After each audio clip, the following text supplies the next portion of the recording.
നമുക്ക് കുറച്ച് അയില കിട്ടിയിട്ടുണ്ടായിരുന്നു. അപ്പോൾ ഞാനതൊക്കെ കഴുകി വൃത്തിയാക്കി കുറച്ച് പൊരിക്കാമെന്ന് വിചാരിച്ച് കുറച്ച് കറി വെക്കാമെന്ന് വിചാരിച്ചിട്ട്. അപ്പോൾ നമുക്ക് അതിലേക്ക് പൊരിക്കാനുള്ളതിലേക്ക് മസാല പുരട്ടി പിടിപ്പിക്കാം കേട്ടോ.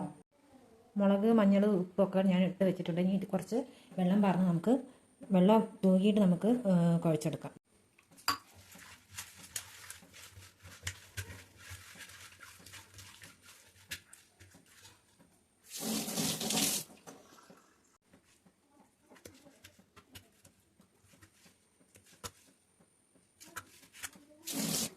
പൊരിക്കാനുള്ളതൊക്കെ മുളകും മഞ്ഞളും ഉപ്പൊക്കെ തേച്ച് നന്നായിട്ട് പുരട്ടി വെച്ചിട്ടുണ്ട്. ഇനി നമുക്ക് കുറച്ച് ഇത് അങ്ങനെ നിന്നോട്ടെ. എരി വെക്കുന്ന മീനിൽ പിടിക്കാൻ കുറച്ച് നേരം നമുക്ക് മൂടി വെച്ചതിന് ശേഷം പൊരിക്കാം കേട്ടോ.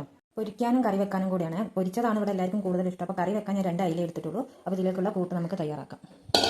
അതിലേക്ക് നമ്മൾ കുടംപുളിയാണ് ഉപയോഗിക്കുന്നത്. ഒരു കഷ്ണം കുടംപുളി എടുക്കാം. പിന്നെ മുളക് പൊടി. ഇവിടെ എരിവ് നല്ല ആവശ്യമാണ്. അപ്പോൾ നമുക്ക് അതിനനുസരിച്ച് മുളക് പൊടി എടുക്കാം കേട്ടോ. ഓരോ അനുസരിച്ചിട്ട് മുളക് പൊടി ഇട്ടിട്ടുണ്ട്. പിന്നെ മഞ്ഞൾപ്പൊടി,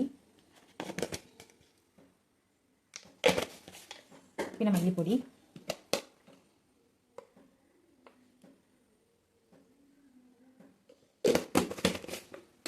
പിന്നെ ഉപ്പ്. പിന്നെ അത് കുറച്ചധികം തന്നെ ഞാൻ വെള്ളം ഒഴിക്കുന്നുണ്ട്. കാരണം എന്താ വെച്ചാൽ വിറകടുപ്പിലാണ് വെക്കുന്നത്.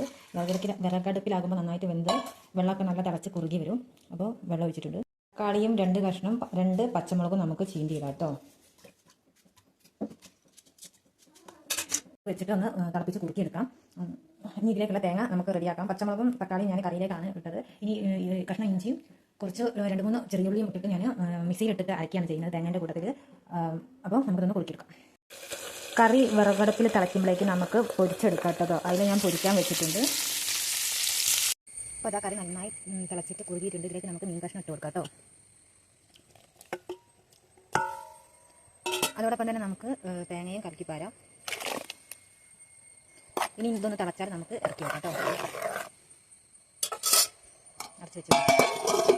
അപ്പോൾ കറിയൊക്കെ നന്നായിട്ട് കുറുകി വന്നിട്ടുണ്ട്. ഇതിലേക്ക് നമുക്ക് 2 തരണ്ട് കരിവേപ്പില ഇട്ട് കൊടുക്കാം കേട്ടോ. ഇനി ഇതിലേക്ക് വേണമെങ്കിൽ ടേസ്റ്റ് ഉണ്ടാവുക ചെറിയുള്ളി വറവിടുമ്പോഴാണ് കേട്ടോ. പക്ഷേ ഇവിടെ വറവിടുന്നത് ആർക്കും ഇഷ്ടമല്ല. അതിനെക്കൊണ്ട് ഞാൻ വറവിടുന്നില്ല കേട്ടോ. അപ്പോൾ ഇതാ കരിയുള്ള പാത്രമാണ് അടുപ്പത്ത് വെക്കുന്നത്. കരിയുള്ള പാത്രമാണ്. ഇത് വേറൊരു പാത്രത്തിലേക്ക് നമുക്ക് മാറ്റി വെക്കാം. അപ്പോൾ അതേ ഞാനൊരു ചെറിയൊരു ചട്ടിയിലേക്ക്, ഇത് അടുപ്പത്ത് അങ്ങനെ വെക്കാത്ത ചട്ടി കേട്ടോ. ചട്ടിയിലേക്ക് ഞാൻ ഒഴിച്ച് വെച്ചിട്ടുണ്ട്. ഇതൊരു ചെറിയ ക്യൂട്ടായിട്ടുള്ളൊരു ചട്ടിയാണ്. ചോറ് കറി ആയിട്ടുണ്ട്. ഇനി ഒഴിച്ച പാത്രങ്ങളൊക്കെ ഒന്ന് കഴുകി വെക്കണം. നമുക്കൊന്ന് ചോറുണ്ണണം. അപ്പോൾ അത്രയൊക്കെയല്ലേ ഇന്നത്തെ വീഡിയോ. ടാറ്റാ.